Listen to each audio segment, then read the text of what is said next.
QR හරහා payment එකක් කරන්නේ කොහොමද? ඉතින් මේක හරියම පහසුවෙන් කරන්න පුළුවන්. ඉතින් ඔයාට කරන්න තියෙන්නේ ඔයා යම් වෙළඳසැලකට ගිහිල්ලා ඔයා භාණ්ඩයක් මිලදී ගත්තොත් මේ වෙළඳසැල සුපර් මාකට් එකක් වෙන්න පුළුවන්. එහෙම නැත්නම් පාරක් අයිනේ තියෙන පොඩි පෙට්ටි කඩයක් වෙන්න පුළුවන්. එහෙම නැත්නම් ට්‍රීවිල් එකක ගිහිල්ලා ඔයා හයර් එක ගෙවනවා වෙන්න පුළුවන්. ඉතින් මෙන්න මේ අවස්ථාවලදී ඔයාට පුළුවන් QR හරහා පේමන්ට් එකක් කරන්න. ඔයාට තියෙන්නේ මේ වෙළඳසැලේ එහෙම නැත්නම් ත්‍රිරෝද රථයේ ප්‍රදර්ශනය කරලා තියෙනවා QR කෝඩ් එකක්. මෙන්න මේ කෝඩ් එක ඔයා ස්කෑන් කරන්න ඕන.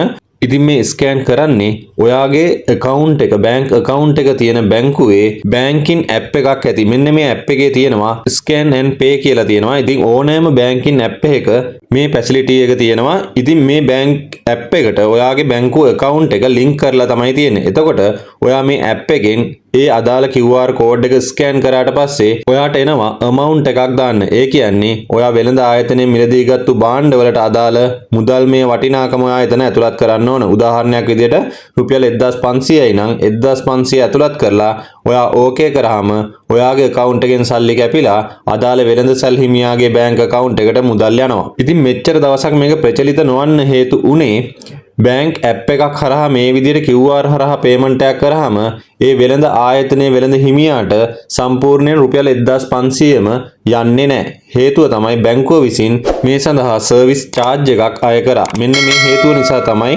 භාවිතය අඩු වෙන්න හේතු උනේ.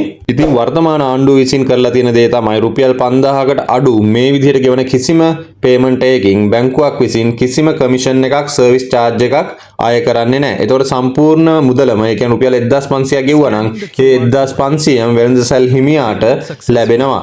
සුපිරි වෙළඳසැලකට ගියාට පස්සේ මේ ක්‍රමය පොඩ්ඩක් වෙනස් වෙනවා. ඔයා සුපිරි වෙළඳසැලකට ගිහිලා QR හරහා ගෙවනවා කිව්වහම එයාලගේ ක්‍රෙඩිට් කාඩ් මැෂින් එකේ QR එකක් pop up කරලා ඔයාලට පෙන්නනවා. එතකොට ඒ QR කෝඩ් එක ඔයා ස්කෑන් කරාට පස්සේ ඔයා amount එක ඇතුළත් කරන්න ඕනේ නැහැ. ඔටෝමැටිකලි ඒ amount එක ඇතුළත් වෙලා තියෙනවා. ඔයාලට තියෙන්නේ ඒක ස්කෑන් කරලා ඔටෝමැටිකලිම pay කියන බටන් එක ක්ලික් කරාම අදාළ මුදල හරියටම කැපිලා යනවා ඔයාගේ account එකෙන්. ඊළඟට තියෙන ගැටලුව තමයි වෙළඳසැල් හිමියා මේ QR කෝඩ් එක ලබා ගන්නෙ කොහොමද? ඉතින් මේක ලබා ගන්න පුළුවන් ක්‍රම කීපයක් තියෙනවා. එකක් තමයි වෙළඳසැල් හිමියාගේ account එක ඇතුළත් බැංකුවට ගිහිල්ලා ඔයාට පුළුවන් QR කෝඩ් එකක් ඉල්ලුම් කරන්න පුළුවන්. අන්න ඊට පස්සේ ඒ QR කෝඩ් එක ඔබේ වෙළඳසැලේ ප්‍රදර්ශනය කිරීම තුළින් ඔබට පේමන්ට් ලබා ගැනීමේ හැකියාව තියෙනවා. ඒ වගේම ත්‍රිවිල් රථයක් තුළ ඒ ප්‍රදර්ශනය කිරීම තුළින් ඒ හරහත් ඔයාට පේමන්ට් ලබා ගැනීමේ හැකියාව තියෙනවා. ඒ වගේම ඇතම් බැංක් ඇප් හරහා ඔයාට පුළුවන්කම තියෙනවා ඔයාගේ ව්‍යාපාරයට අදාළ ව්‍යාපාරයේ නම බිස්නස් රෙජිස්ට්‍රේෂන් අංකය මේ වගේ ඩීටේල්ස් ඇතුළත් කරලා ඔයාට පුළුවන් ඔයාගේ ව්‍යාපාරයටම QR කෝඩ් එකක් ඇප් එක හරහාම ජෙනරේට් කර ගැනීමේ හැකියාව තියෙනවා. උදාහරණයක් විදිහට iPay කමර්ෂල් වගේ බැංක් ඇප් වල මේ හැකියාව ලබා දීලා තියෙනවා. ඉතින් මේ ප්‍රචලිත කිරීම තුළින් රජය බලාපොරොත්තු වෙන්නේ මුදල් භාවිතය අවම කරන්න. මොකද බැංකුව මගින් සහ මහ බැංකුව මගින් මුදල් භාවිතය තුළ වැඩි පිරිවැයක් දරන්න සිද්ධ වෙලා තියෙනවා. මේවා ට්‍රාන්ස්පෝර්ට් කරන්න, මේ වගේ ආරක්ෂාව සපයන්න මෙන්න මේ වගේ කාරණා නිසා. ඉතින් මේ නිසා මෙයාලා බලාපොරොත්තු වෙනවා QR හරහා පේමන්ට් කිරීම ප්‍රචලිත කිරීම තුළින් මුදල් භාවිතය අවම කරන්න. ඉතින් මේකට සහායක් වෙන්නත් ඔයාට පුළුවන්කම තියෙනවා. පාරිභෝගිකයෙක් විදිහට ඔයාට වොලට් එකක් භාවිතා කිරීම අවම කරන්න පුළුවන්. ඒ වගේම ඔයාගේ මුදල් සඳහා හොඳ ආරක්ෂාවක් සපයා ගැනීමේ හැකියාව තියෙනවා.